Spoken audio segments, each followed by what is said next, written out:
Ever scroll through your feed and think, wait a minute, is that even true? Happens to the best of us, right? It's like we're drowning in information these days, and trying to figure out what's real and what's not is, well, exhausting. Absolutely. And it feels like the line between fact and fiction is getting blurrier and blurrier. Which is exactly why we're doing this deep dive today into the world of misinformation, how it works, how it's changed, over time, and why it matters, well, maybe more than ever.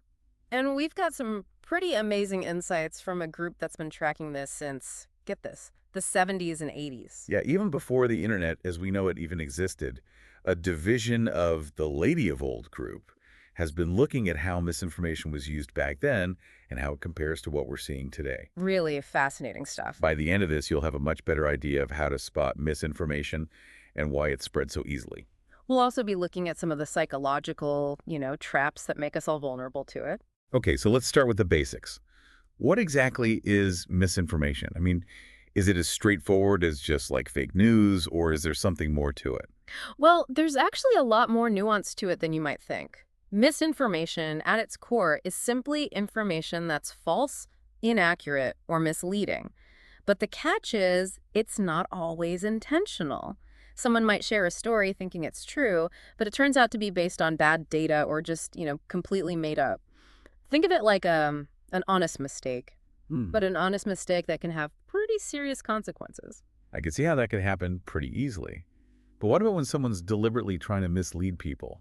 Like with propaganda or those scam emails. Right. Well, that's where disinformation comes in. This is false information that's, knowingly and intentionally spread to cause harm, or to manipulate people. Could be to damage someone's reputation or to, stir up trouble between different groups or even, influence elections. So it's all about the intent. Yeah. Misinformation's an accident. Disinformation is straight up manipulation. Yeah, you got it. But wait, there's another term you mentioned, right? Malinformation. That one always tricks me up. Oh, yeah, right. Malinformation is a little trickier because the information itself is actually true, but it's shared with bad intentions or taken out of context to cause harm.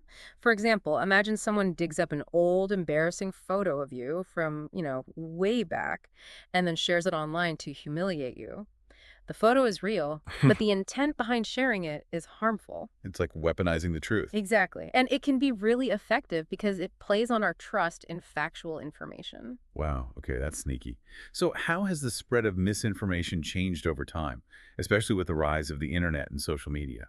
That's where things get really interesting and where the work of this Lady of Old group really comes in. Remember, they've been studying this for decades. So they have this, unique perspective on how things have shifted. Imagine yourself back in the 70s or 80s.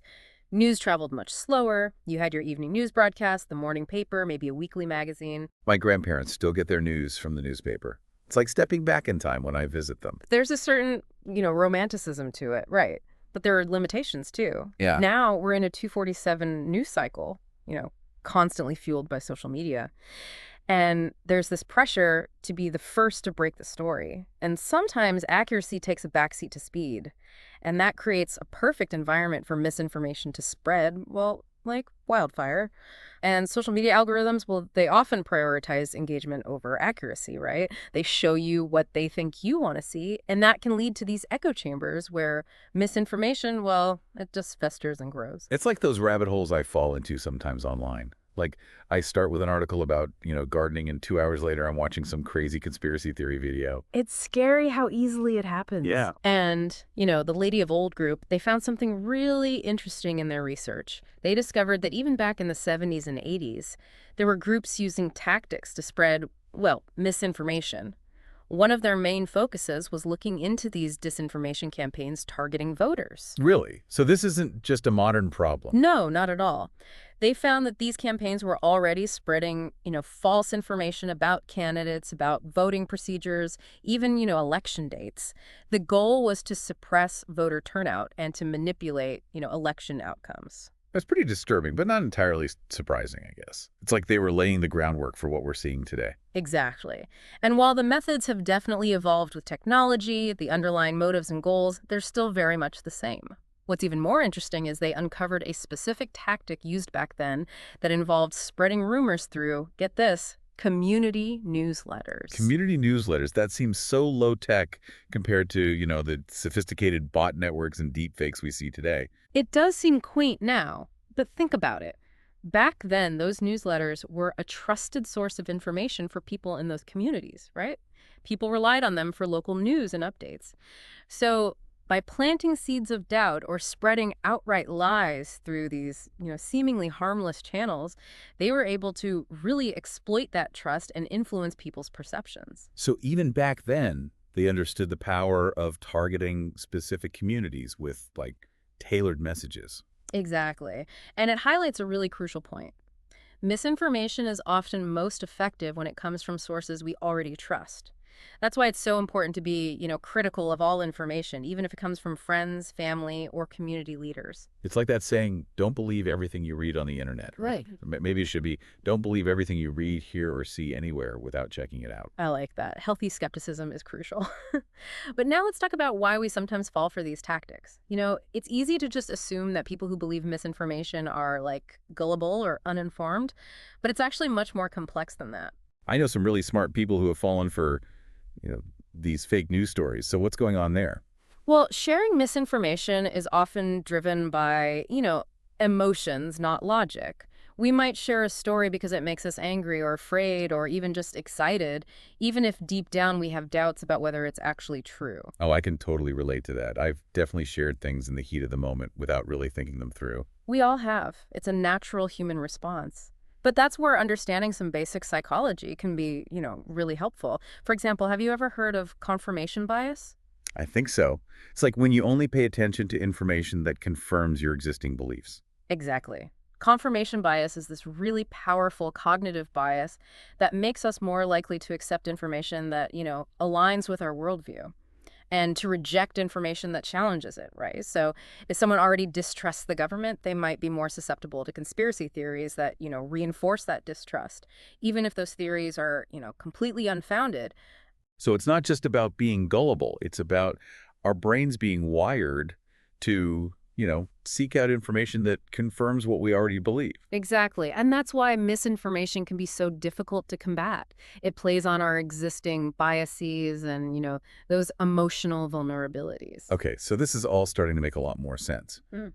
But if everyone's vulnerable to this, who's the most vulnerable? I always thought it was, older adults who weren't as tech savvy. It's a really common misconception, but research shows that it's not that simple. While older adults might encounter more misinformation online, they've also developed critical thinking skills over a lifetime.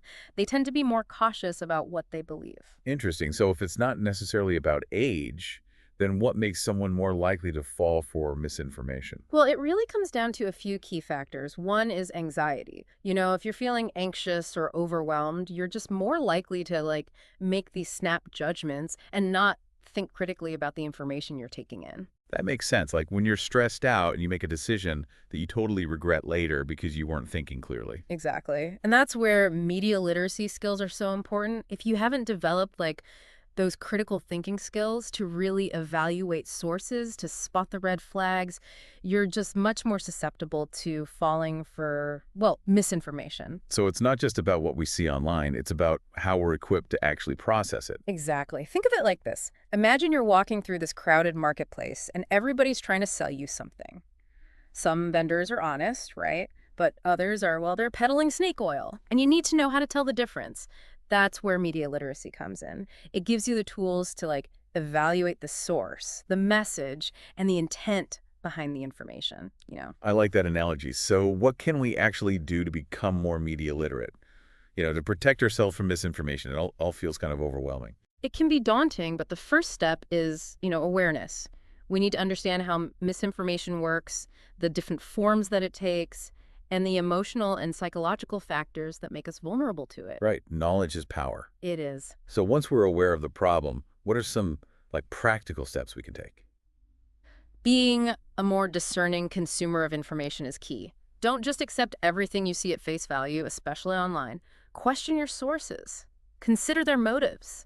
And look for, evidence-based reporting. So it's like developing a healthy skepticism. Now, not becoming cynical or distrusting everything, but learning to question things and verify, before you hit that share button. Exactly. Check the website's reputation, look for citations and sources, and remember, if something seems too good to be true, or just too outrageous, or just too, like, perfectly aligned with your existing beliefs, it's definitely worth taking a closer look. So it's about slowing down, thinking critically, not letting our emotions, run the show. Absolutely. And remember, it's not just about protecting yourself, it's about protecting our, shared reality. Every time you stop the spread of misinformation, you're helping to safeguard accurate information and, promote a more informed public discourse. It's like we all have this responsibility to be like guardians of the truth. I love that. We're all guardians of the truth. Yeah. And that brings me to, well, a question for you to think about as we wrap up this deep dive. What if, instead of just focusing on, debunking the false information out there, what if we put more effort into amplifying the truth? What if we made accurate information just as compelling, just as shareable, just as, emotionally engaging as the misinformation that often grabs our attention? That's a really interesting challenge. It's like fighting fire with fire, but in a, positive way. Yeah. Well, on that thought-provoking note, we've reached the end of our deep dive into the world of misinformation. It's been great exploring this with you. And remember, this is just the beginning of the conversation. Keep questioning, keep learning, and keep being a guardian of the truth. We'll be back soon with another deep dive into, well, another fascinating topic. Until then, stay curious.